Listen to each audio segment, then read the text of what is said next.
do consider the community colleges our partners in this work.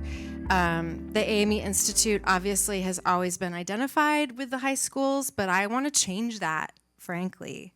I want it to be all of us who are working to build these pipelines, the high schools, the community colleges, the industry partners, many of which we have here, our community-based organizations. We are all doing this work, and we all really do need to work together to support students. So on that note, again, thank you to the TV Academy Foundation, and I would like to introduce Ann Vasquez, Executive Director of the Television Academy Foundation.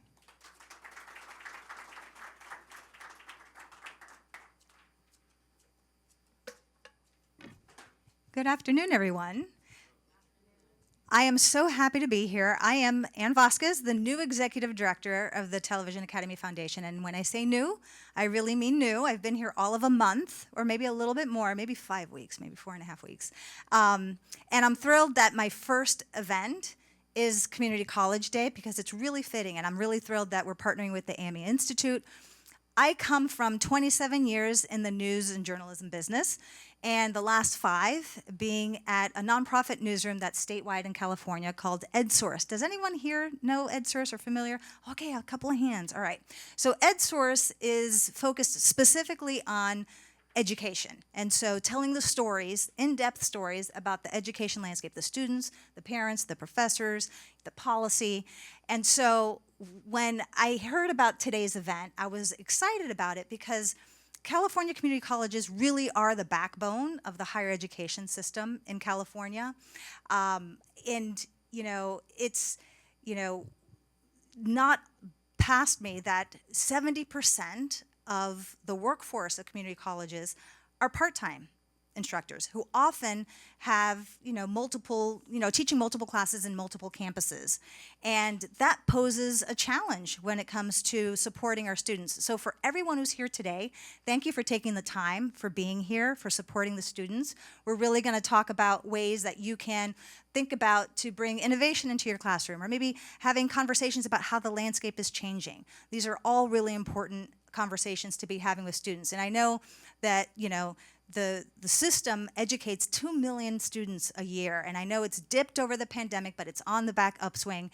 And so community colleges is really important. And when I think about the programs that the Television Academy Foundation operates and supports, from our internship program to the College Television Awards, to our Media Educators Conference, to the College Summit, there's so many opportunities for your students that I'm not even sure they're aware about, or maybe that you're even aware about. And so I think, you know, more than half the battle is making everyone aware of what those opportunities are. One of the first things I did when I stepped into this role was to look at who's applying to our programs and where are they coming from.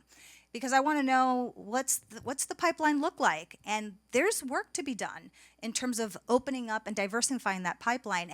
And the work starts with, you know, these conversations that we're having with you.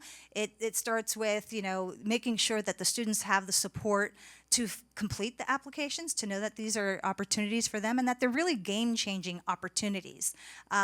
So with that said, thank you. I'm looking forward to a great day of conversation. And I'm just going to segue into our first panel, which is the Showrunner Super Panel. Let me just shift gears here. So I think showrunners to me are like the creative CEOs. You know, they have to manage the writer's room. They have to manage studio executives, they have to manage budgets, and they have to do all this while trying to stay true to the craft and stay true to the story.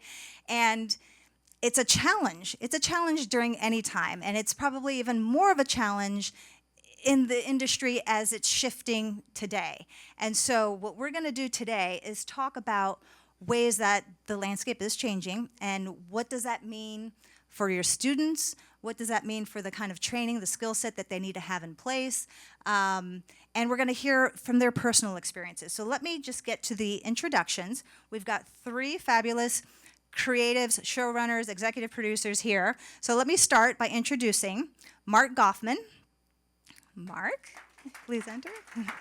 Mark is a writer, executive producer on the NBC drama The Irrational. Previously, he was executive producer and writer on the Netflix series The Umbrella Academy, which my daughter loves, and showrunner on Bull and Sleepy Hollow. Other TV credits include Limitless, White Collar, The West Wing, Studio 60 on the Sunset Strip. And he's written, produced more than 200 hours of scripted television and has been nominated for numerous awards. So thanks for being here, Mark. Thank you. Next, we have Zoanne Clack. Zoanne?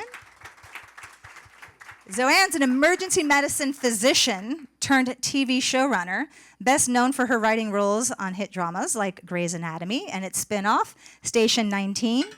She's combined her medical background with her artistic flair, and she serves on the board as an advisor for several global health groups and teaches through entertainment, which I love that, teaching through entertainment, because I really do believe that's how people are learning about the world and how to walk through the world today is through entertainment.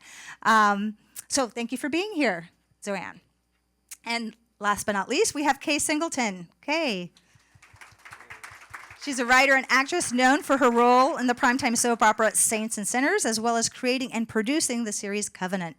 She began her acting career with guest starring roles on series like For Better, For Worse and Being Mary Jane, and she got her film debut with Breaking Up Is Hard to Do. Thank you so much, Kay, for being here. Thank you. So one thing, just to kick this off, one thing that I and we were talking about this just previously a few minutes ago, that I noticed for the three of you is that none of you studied TV or film, but you ended up in TV. And I'd love to, as by way of kind of introducing your paths, but how did you get into the television industry? Because I know it wasn't a straight line. And it's for all three of you. So Mark, if you want to start. Sure. I'm originally from Houston, Texas, and had no connection to Hollywood. Didn't really even think that it existed as a career. But at the public high school that I went to, the band teacher turned a broom closet area into a little TV studio and brought in editing equipment and everything. And it was the most fun class I ever had. But then I kind of forgot about it when I went to college because I just didn't really know how to access that again. I loved writing, so I wrote for a magazine in Brussels, Belgium for a while called Commerce in Belgium, and then ultimately went to and got a master's in public policy and was pursuing a speechwriting degree. And this was 2002, sort of leading up to the Iraq War. And I was actually getting sort of my dream job. I was writing in Colin Powell's administration at the State Department. But I really didn't like the direction of the, where it looked like things were going.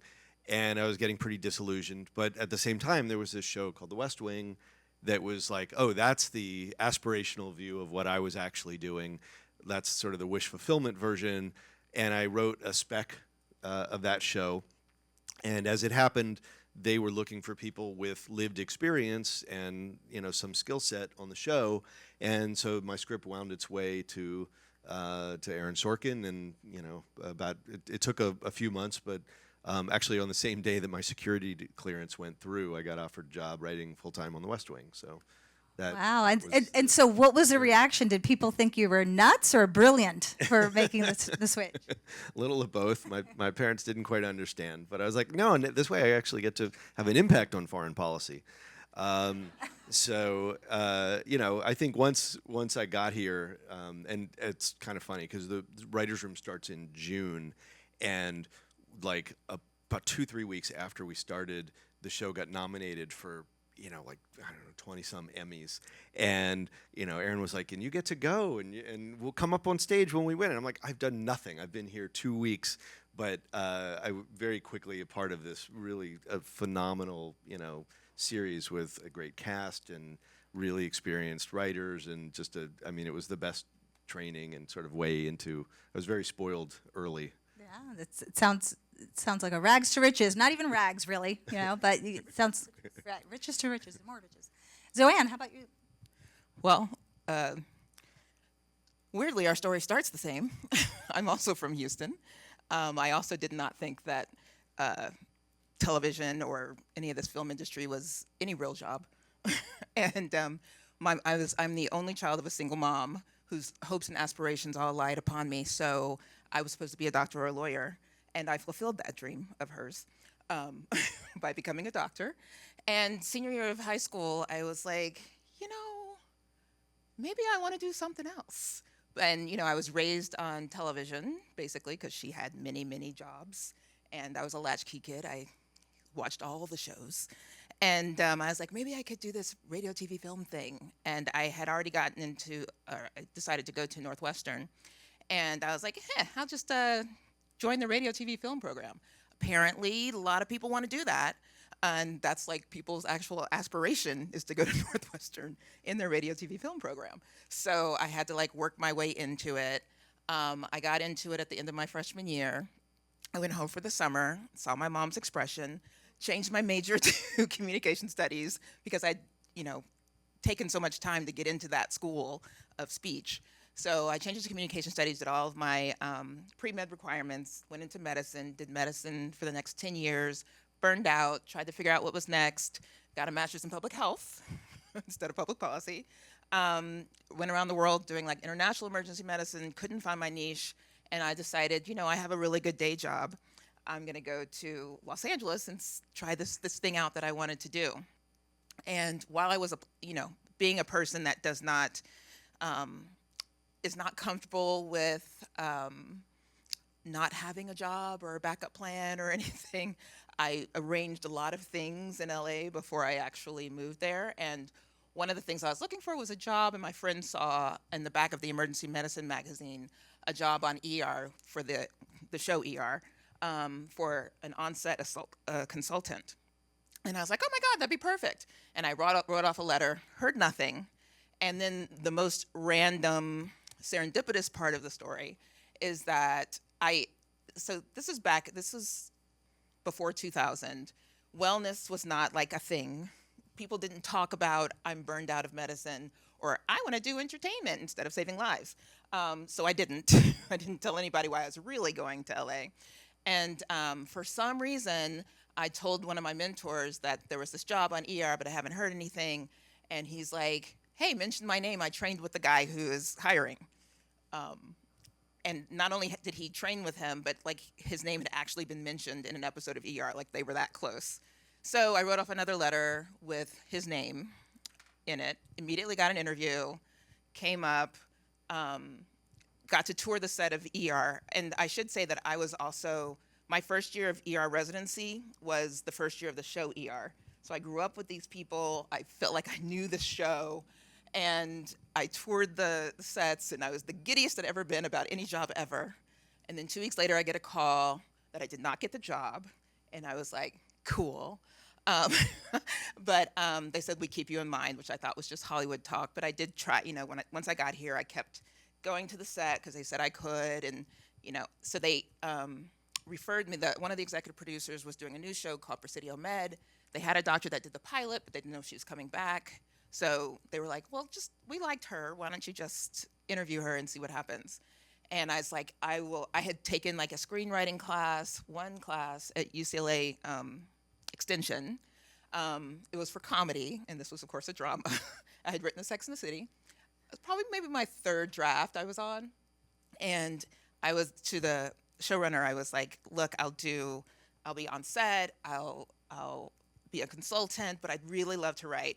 Shoved the first script I'd ever written into her hands and got called and got the job 2 months later. And then my second job was Grey's Anatomy, and I continue to be on it 2 decades later. That's incredible. Kay, tell us right. your story, your So- origin story.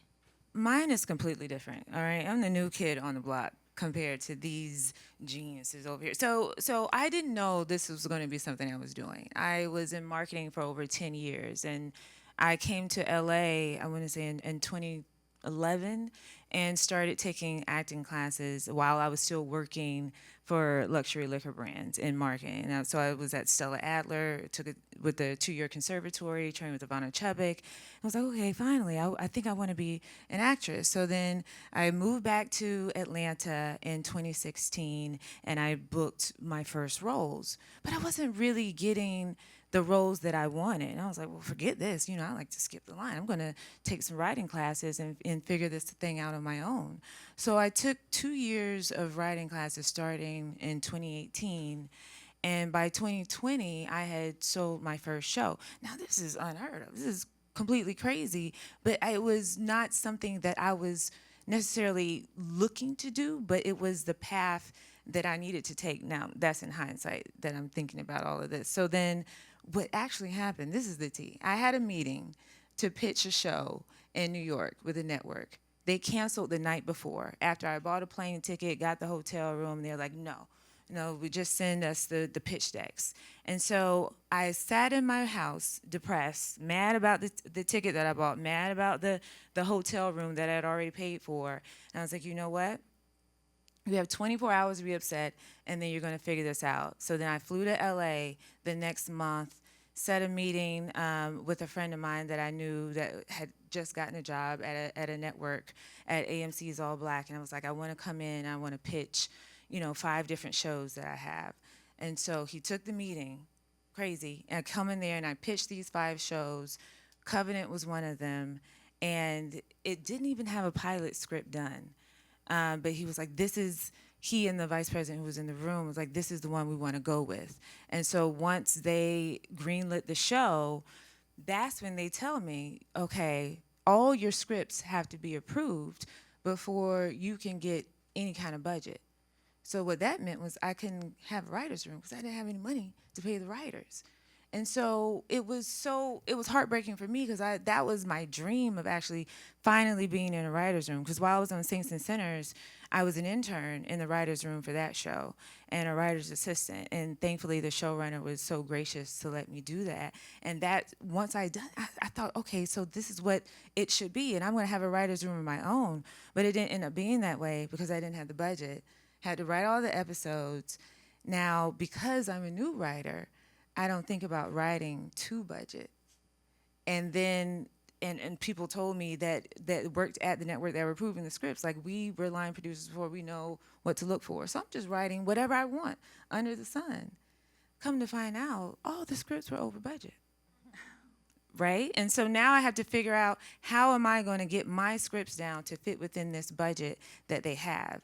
And so that's a whole nother story. But my path was completely different. So by 2021, the show aired on AMC's All Black, Spectrum TV, and Amazon. And now we're doing other things. So your story is actually a great segue to my next question, which is looking at the skill set that students today should have if they want to one day pursue show running. There might be the misconception of there's just one type of profile that you need in order to be a showrunner. But I mean, what I'm hearing is your budgets, you're negotiating. And if I'm not mistaken, all of you, right, did not study film. You studied marketing, public policy, right, public health. So what would you say, and let's start with you, Kay, are some of the essential skills today that students and those who are teaching students need to be thinking about, that students need to be well versed in to be successful? First and foremost, know script structure and how, because no matter what I pitched, if I didn't know how to actually write a script and took the time to take the writing classes to figure out how to write to Hollywood structure, there's no way those scripts would have gotten approved. And that's first and foremost. Secondly, learn how to do movie magic scheduling and movie magic budgeting. You have to know, if you want to be a producer and you want to be a showrunner, you have to know all of the things. You have to know how to do a schedule yourself. You have to know how to do a budget yourself. And I didn't go into it knowing these things. I had industry veterans teach me along the way. But once I learned the skill, it's like, okay, I could have mitigated a lot of the risk and a lot of the things that I took on had I known the business of film before I got into it. I did a podcast with Alex Ferrari, and that was one of the things he kept saying is, it's show business. And guess what? The second word, business, is double the amount of letters of show. He loves this joke. But that's why you should know the business of it all. And so that's what I would say. Learn the business first, especially if you're taking on any risk and you want to produce and have longevity. Mark? So the showrunner title and job is something it's kind of in flux right now. But the traditional system that Zoanne and I grew up in, you get trained at the job, and the first and foremost skill is to write.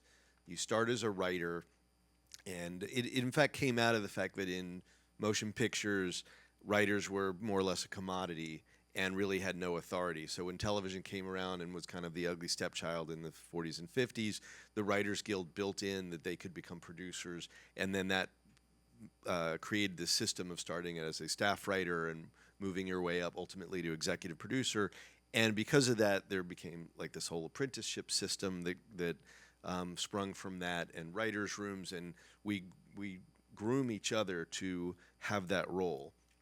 Zoanne mentioned ER. John Wells is very famous for also helping start within the Writers Guild something called the Showrunner Training Program, because most of us are more comfortable behind the camera than in front of it, and more introverted, not necessarily managers by trade.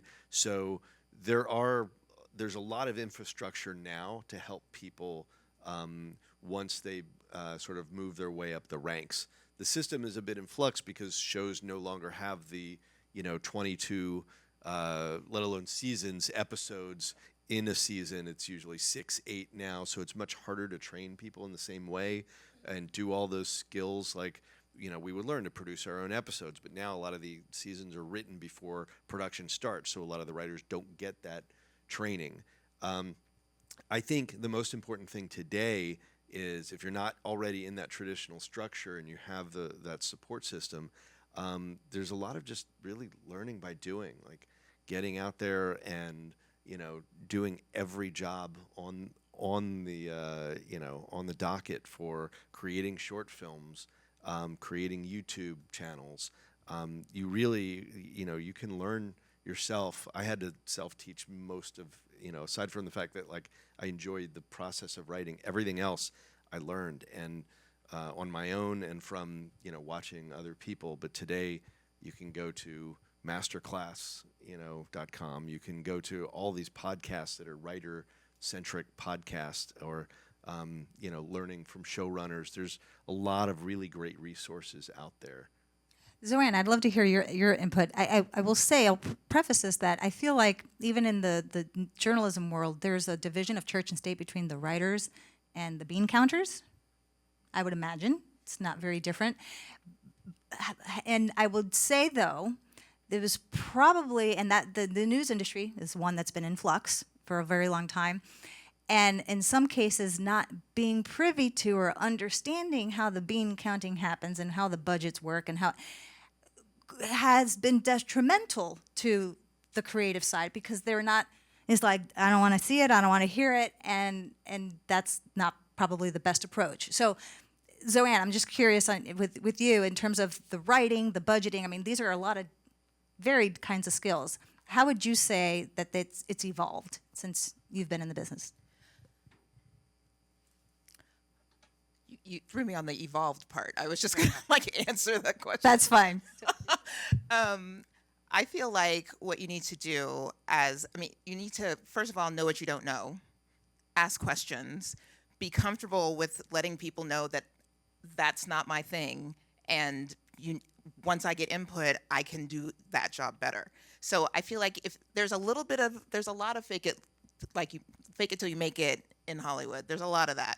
And sometimes it works, but when you come down to being like a showrunner, or you're moving up the ranks, or you have your own show, you have to ask the questions. You have to be vulnerable and open yourself up to getting information from the people who do know. And, forming partnerships, having good pods. A pod is basically an entity that takes on your idea and helps you to sell it. And they usually there's a lot of like non-writing producers like Marcus, and they have like a wealth of experience in different areas that can help you kind of navigate the things that you don't know, especially if you're like the writer and these people are helping you do the budget. Like when I was running Station 19, we had Shondaland, and they have obviously a whole crew of people who have different skill sets, and you can go to and ask the questions, and then go to the network, and this is how I know it, and this is what I'm gonna say. So you have that, they have those people that you can trust and go to, and to kind of segue on your first question, we all have different skill sets, especially coming from not the traditional background. So use those skill sets to help activate the things that you don't know, and just, really pull those into play. Like, as an emergency medicine physician, I'm pretty cool-headed when something crazy happens, whereas everybody else is like, oh, we're over budget, we're doing this, we're doing that. And it's like, well, no one's dying. Let's figure this out and pull this together. We have a week or whatever. So, use whatever skill set you have already established in the things that you're bringing in and doing differently, and highlight that. And I think that will help you go a long way. I mean, in my case, obviously, I had the doctor thing. I went to Grey's Anatomy, and I had a particular skill set that I could push through. And I would say, in my case, this is a cautionary tale. I pulled way into it, and then was always seen as that particular piece, and it took me a long time to kind of break out of that. And like Mark was saying, I think you need to take advantage of these opportunities a little bit more than I did. You're in the room, whether it be writer's assistant or PA, you're running errands, you're doing all the things. The thing is to get in the room and then show them what you can do. Show them how you think differently. Show them what you can offer. Go to editing if they let you. Go to set, hang out, just learn all of the things. Talk to the people, talk to the crew, see what every different department does. These are things that will increase your skill set, and when you start moving up, you're going to know more to be a more well-rounded showrunner when you get there. So when we talk about the path, and I think everyone's experience is different, do you feel for students who are right now in the process of trying to break into the industry, are there any recommendations that you can make in terms of professional development, whether it's a writer's program, whether it's a certain networking, event? Is there, what should they be thinking about to try to make that break? And knowing that the landscape is different, to the point that you were making, Mark, that, peak TV, right? It's, it's changed. There's so many new platforms and shows on a lot of different platforms that are not your traditional season, 22 episode, season. And so how does that, what do the students need to know, knowing that the landscape has changed? What are some of those kind of, whether it's programs or networking or, steps that they should be taking? Mark? I think there's kind of two routes. One is having an expertise in one skill set, whether that's, oh, I'm looking for an editor, or somebody comes to me and says, I want to be an editor. I've been taking a lot of editing classes. I know how to help that person. If they say, I want to be a filmmaker, it's hard to help somebody, because that's everything. So be specific about what you want. Be very specific about what they want in their first skill. Or if you are an auteur and you want to be a filmmaker, then you need to have films. And then if you create a film that stands out, you're going to get noticed. It will rise. People are very hungry to have talent. I mean, I always try to hire people significantly smarter than me and have more experience than I do, and will make me look good. So I think it's important to see that somebody has a lot of hunger, and I look for that as much as having experience. If they seem like they're just naturally curious and open, those are the skills I'm looking for as much as the hard skills. Okay. I think for me, because everything I went through was so starkly different, I think you need to be a jack of all trades. And I hate to say that because it's a master of none, right? But you do need to have your own short films as to start off there, to make sure that you have things on your resume to show that I can actually handle doing these projects, to show to a network executive or a studio executive, like, I've done this before. And because I live in Atlanta, right? So there isn't that many writers' rooms there. And so we have to do a lot of the things on our own, and we have to do it independently. And with the influx of all of these streamers, there is more opportunity for an independent filmmaker or an independent TV writer. Oh, hey, Brett. from from he's the president of All Black here. It's so the opportunities are different, and I think you should put yourself in a position to, because in LA there's not that many writers rooms anymore. The business is changing, and so to be able to get into the writers room and do the traditional path, to me is sort of dissipating, and so we have to make it for ourselves. So have the things on your resume, have your short films, do your independent film. I recently submitted my first feature film to Slated through Buffalo 8, a production company I'm working with along with my team. And this is the first feature film I wrote, and it got a 72.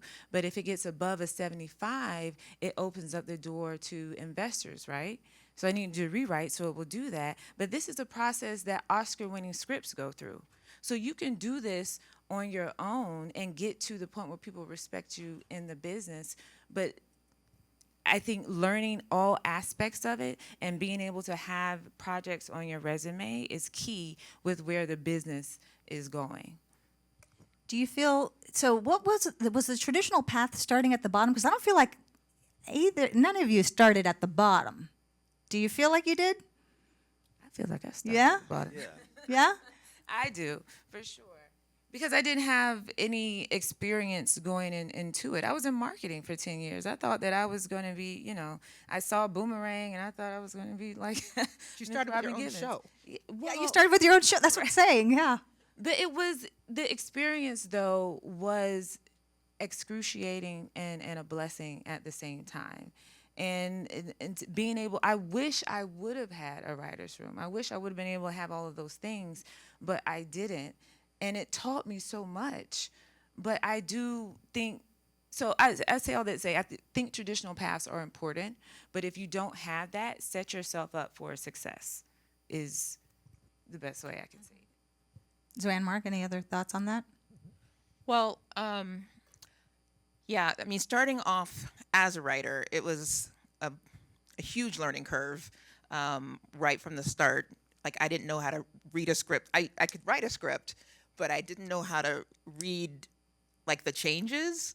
Like, it took me a couple of months before I realized the little asterisk stars on the side were the new things on the script. So I was just reading the whole script over again every time we'd get a revision. So, like, little things like that I didn't know. And for career changers or older people who want to get into it, who are not in their 20s and just starting off, I mean, usually the more traditional way is to try to get a job as a PA or a writer's assistant or showrunner's assistant and that sort of thing. And typically, people in their 20s, because they don't pay that well, are the ones who are going to be getting those jobs. But I would just say to be open to those jobs.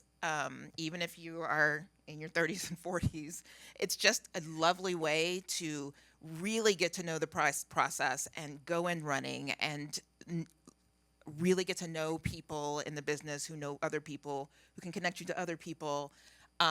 Keep doing all the independent things, keep making your own stuff. There's just so much opportunity to, use your phone to make movies and that sort of thing, which we did not have 20 years ago.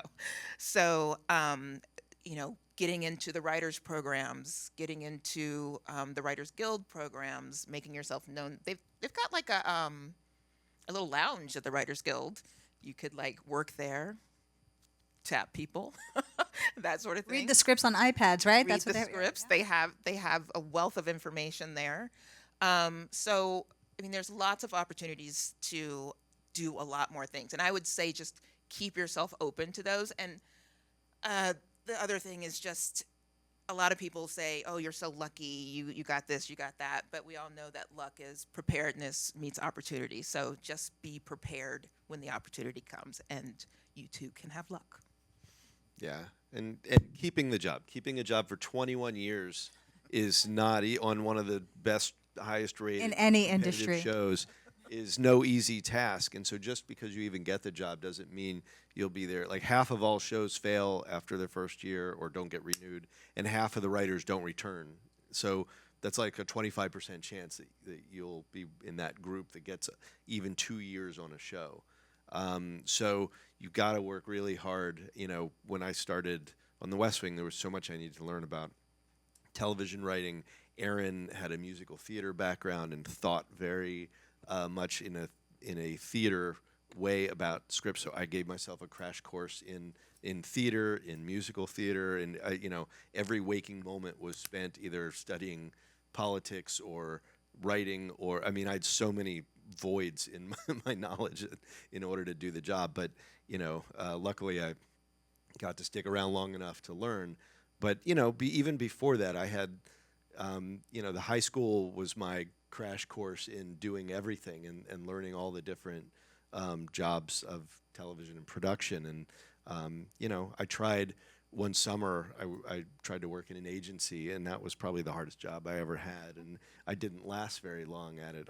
You know, you have to be very, very organized to do those jobs well. And I was much more left brain.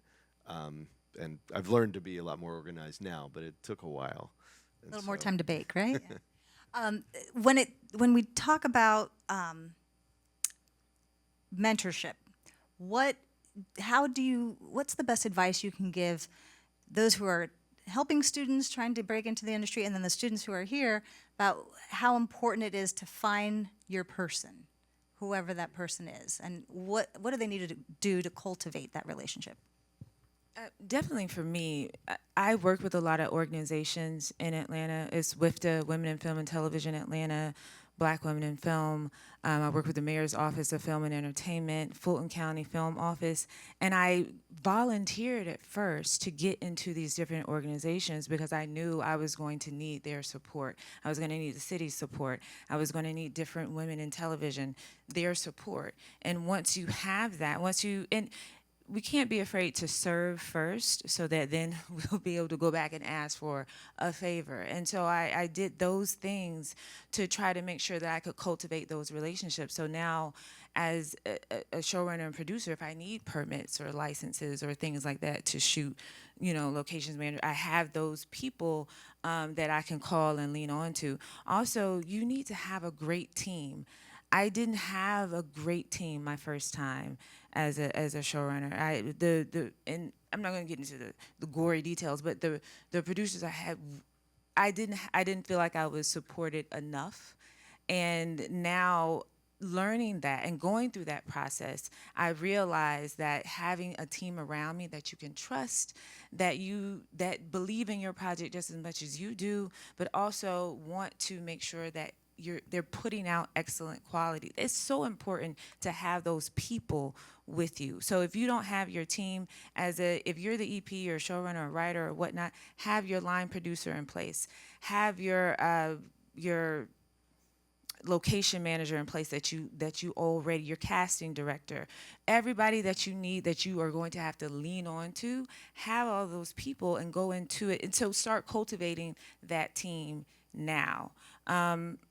Also, I think I answered most of it. You did. Okay. Yeah. If I think of something else, I'll jump back in. Suzanne or Mark? Yeah, there's a lot of mentorship opportunities. Go ahead. You said it. Your people. I thought.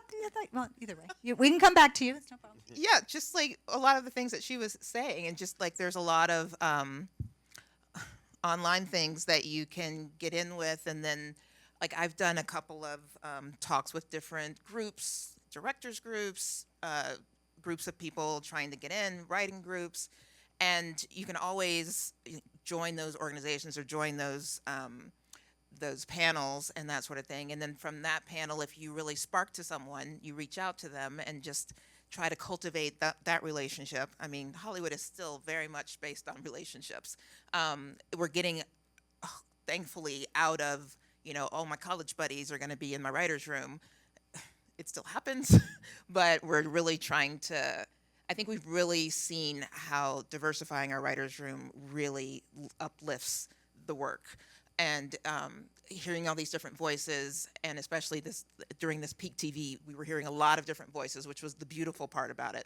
The way they were doing it was a little crazy, but it's really given Hollywood a kind of an eye-opening as to how important that is.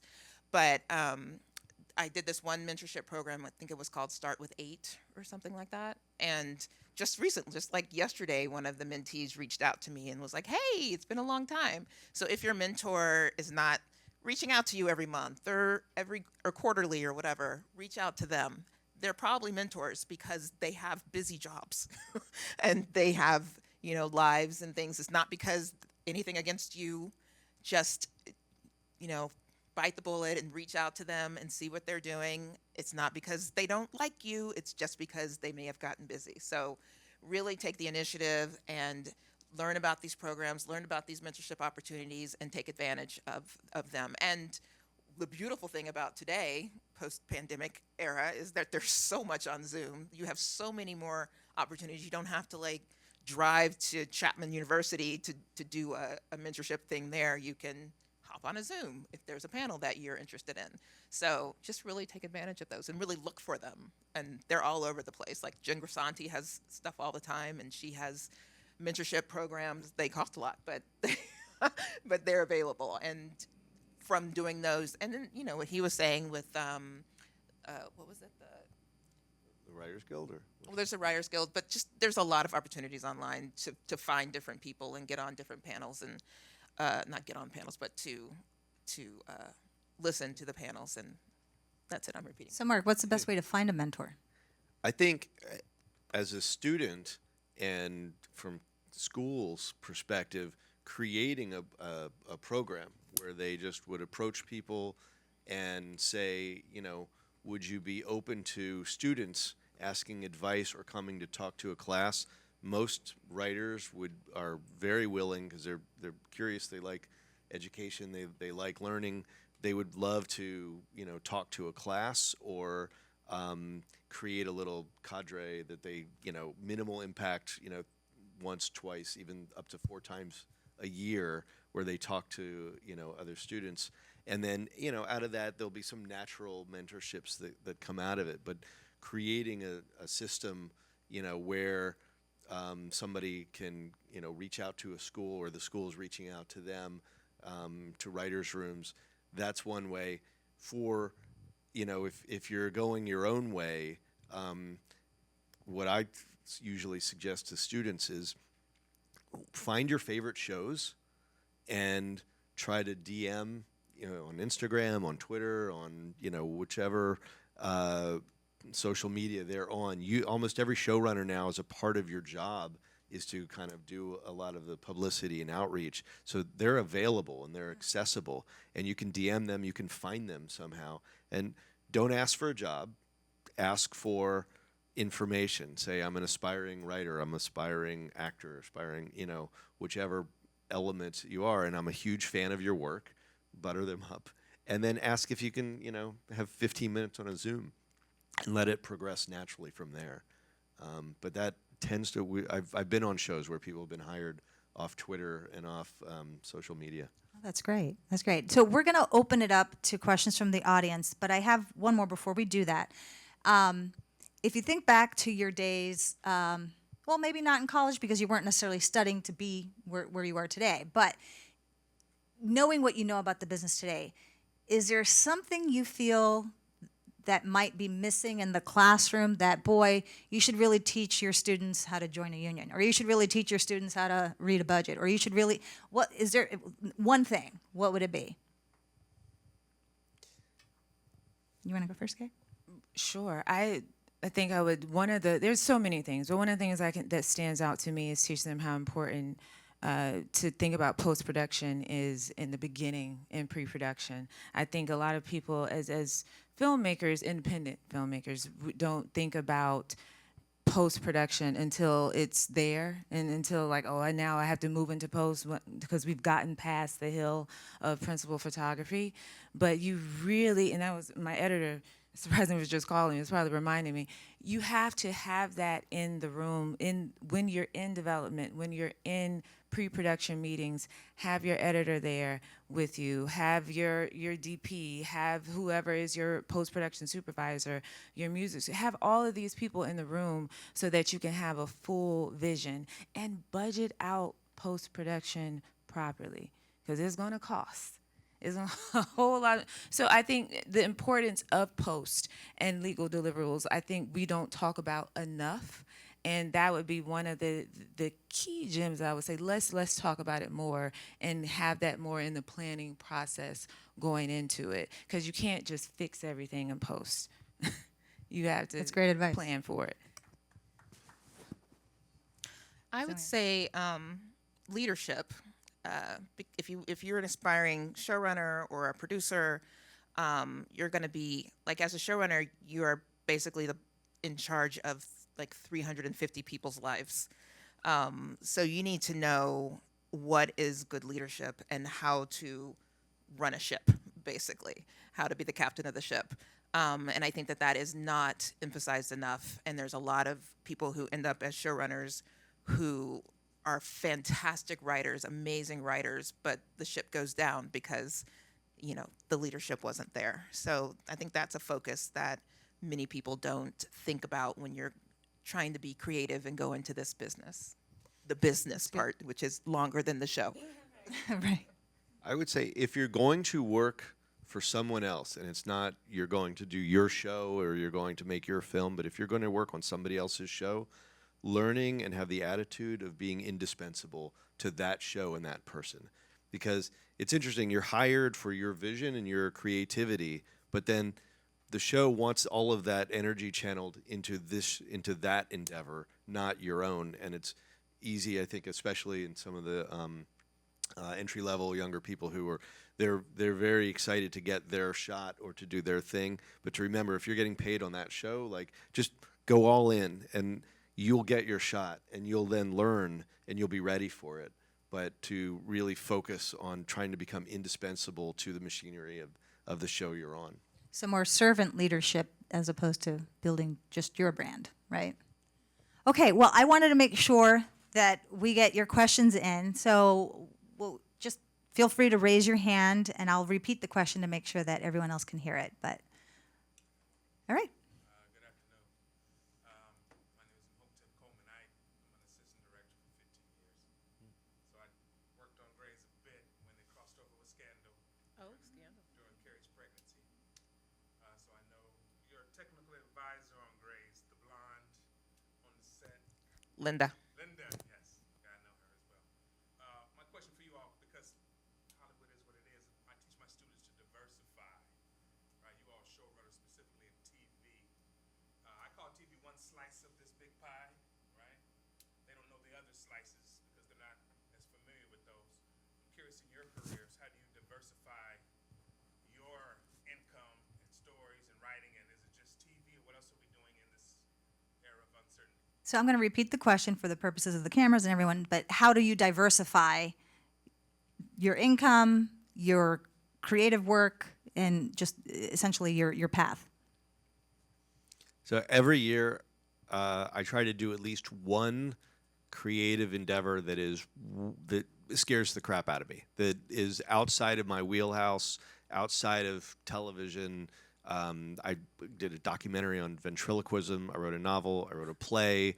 Worked on a musical. Wrote a song. Like, just whatever. I'll try to find one thing that I can dig into. Now you're just showing off. No.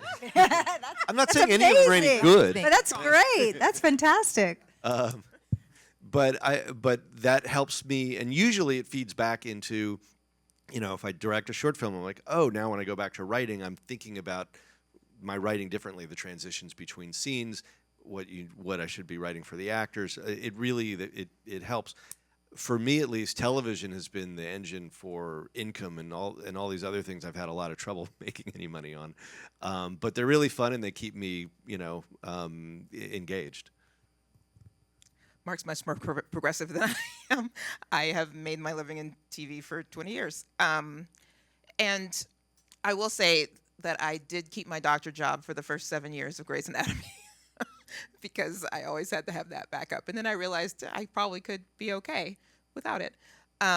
So I did that. And since I did public health, I'm very much into entertainment education and how we can learn through entertainment. So I did a lot of kind of international, like during hiatus, we had like a month hiatus in between seasons, and I would travel internationally to try to teach other writers how to write in a way that you're not preaching to people, but you're giving out public health messages. And so I was in a lot of like organizations that were pushing for that sort of thing. So it's like kind of in-country people who actually know what their public health problems and know how to talk to their own people, and teaching them how to write and educate in an entertaining kind of way.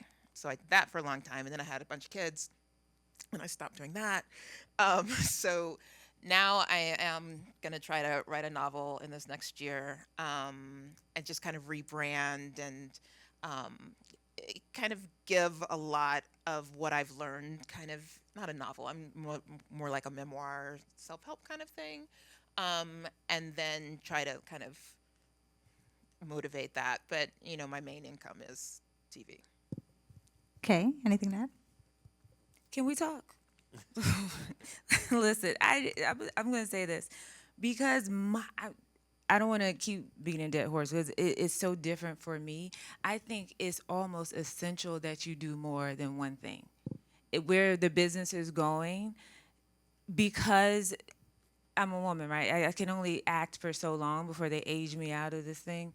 So not only do I have to know writing, right? I have to and be prolific at it. But now that I want to move into producing, because every job isn't going to be there forever. And now with AI and everything that's going on with it, I'll just say it. You got to know more than just one thing so that you can have some longevity. And it's a blessing that they've been in the business so long. But I think for people that are coming up behind, I don't think it's going to be the same. And that's just my honest take on it. I feel like if you have the opportunity to learn other positions and learn other things, both in front and behind of the camera, I would go and do that because it's so important with this uncertain landscape to know as much as possible. Another question. Right back there. So I'm dean of a small community college in the Central Valley, and students gravitate, right? They gravitate towards the creative part of life. So I have a two-part question. The first part is, can you make it in Hollywood without having a four-year degree? Can you do it with a certificate? Can you do it with just classes? And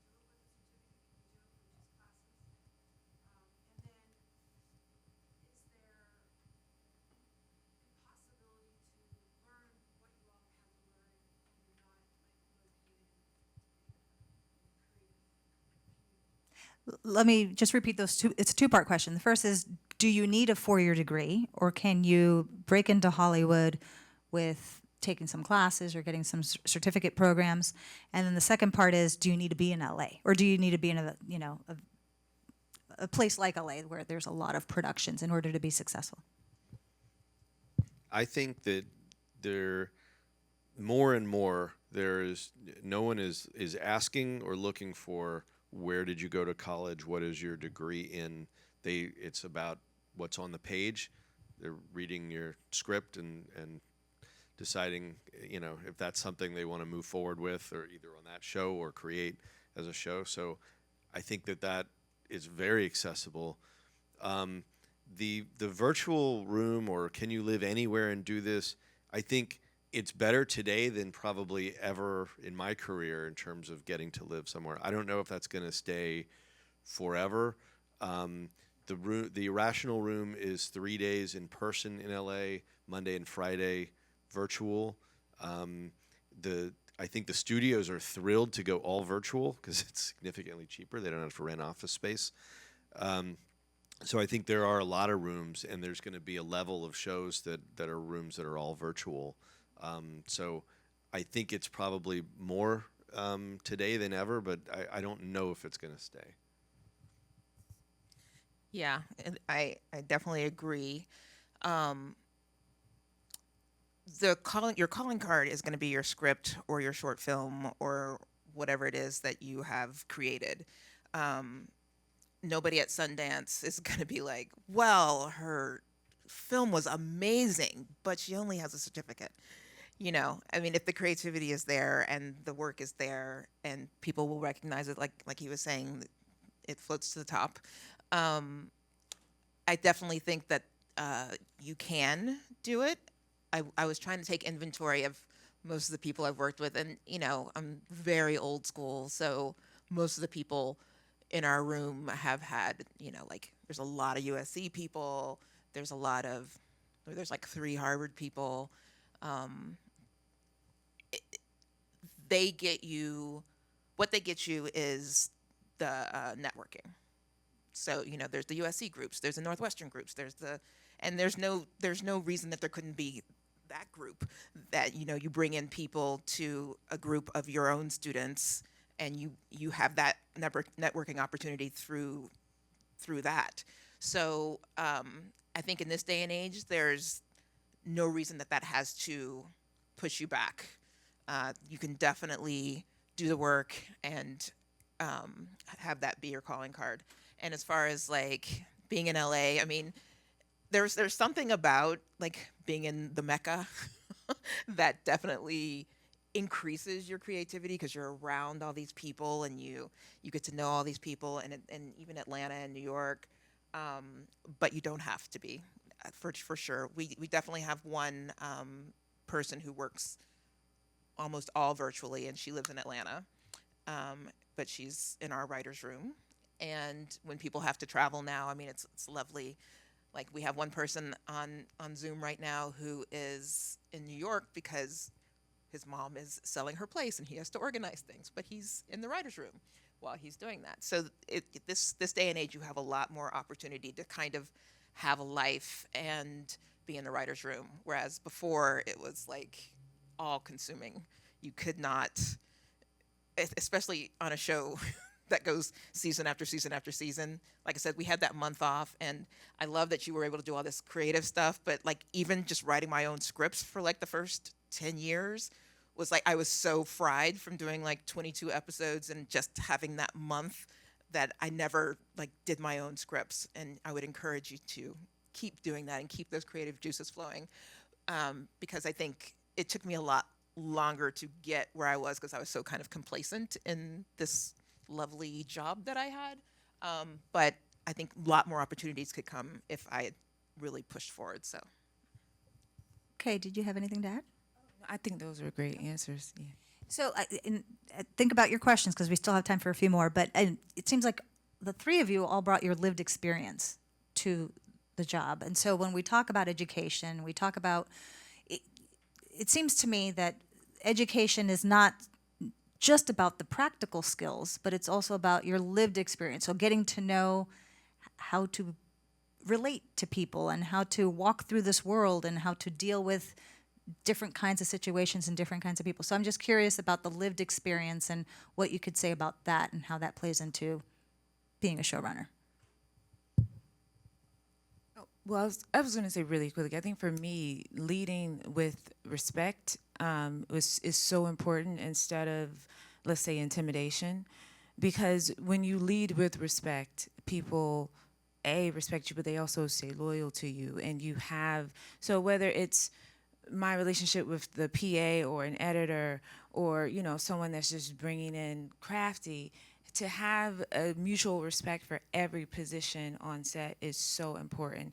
You don't have to lead with fear, and I think it'll be to your detriment if you do. And so that was one of the things that I learned. And one of the second most important things that I learned just as far as relationship is my mood and my energy could affect the entire set. And so to make sure that I kept that at a level that was, high and making sure that it was emanating warmth and acceptance. And sometimes I had to be stern, but to make sure that whatever I was doing, I was cognizant of it because it could affect everyone. And it's important to know that as a leader when you're in charge of a set. Yep.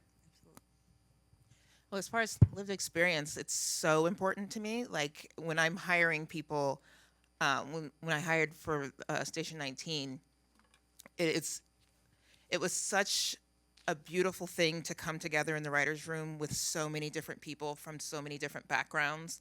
Like not everybody was a white guy from Harvard, and that was kind of the thing before, in the before times. although never in my writer's room at Grey's Anatomy, actually, but it happened a lot in the past. But you know, in our writers' room, we had like 3 first-generation Mexican. They're not immigrants, I guess, because they were not the immigrants. Their parents were. We had, I think we had 1 white straight male. We had a lot of not straight. We had a lot of like, it was just such a diverse room. And when we were hiring, we were looking for people to kind of fill other experiences that we didn't have. You know, like I really wanted to tell some Native American stories because we're set in Seattle. So we had one hire who was actually a Disney fellow. She had done the Disney program, and she was half Native American, also Miss USO, which was an interesting experience that none of us had. I think the other hire was a Black woman from Canada, and she just had kind of a different, even though we're both Black women, she had just a lot of different kind of lived experiences than I had.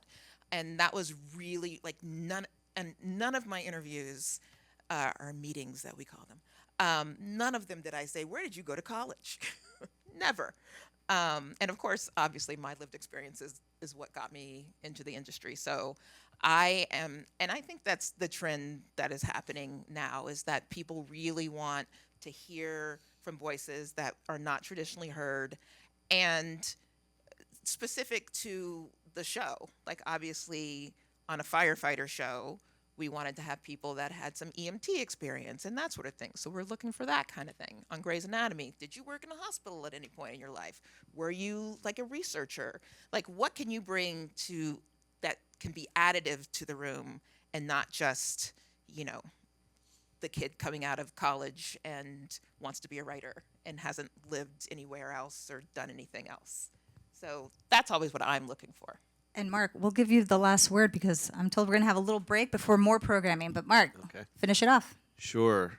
Yeah, I was talking to somebody a couple days ago who's working on a show that takes place in Hawaii, and he got the job because he's not completely because of this, but in part because he's native Hawaiian and so has lived experience there. And I still think back to my first job working in this office in Brussels, Belgium, where even though it was the American Chamber of Commerce and I was working on this magazine, I was the only American there. We had a Belgian, we had a French, British, German, and Dutch, all, and then an Australian, funny enough, was running it, and everyone had their own, you know, cultural habits that were wildly different in terms of how they perceive work, how they think about work, when they take lunch, when they take breaks. And it really like set the stage for me with my first job, how they all worked together and, you know, we complemented each other. And I just thought it was so fascinating that I really like to see that in the writer's room too, where people are really bringing different cultures and wildly different experiences to the room. That's great. Well, that's a great note to end on. I want to thank our panelists. Thank you so much for your time. Thanks to you for great questions for the audience. If I'm not mistaken, we're taking a break for a few minutes, and then we'll continue with some more programming. Thank you.